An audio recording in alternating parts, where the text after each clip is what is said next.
explain. People say, my dua is not answered.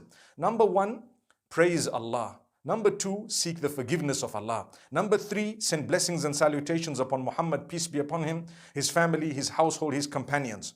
Number four, ask what you want in the most beautiful ways and ask in any language you want. Keep repeating it and express how desperately you want it. If you really shed a tear or two, it would help, because subhanallah, Allah is very, very merciful. You know, when you shed a tear, subhanallah, it actually is another level of supplication. Then as you're ending your prayer, make sure you end it again with the blessings and salutations upon Muhammad sallallahu alaihi wasallam and perhaps some praise of Allah subhanahu wa ta'ala. That's how you ask Allah.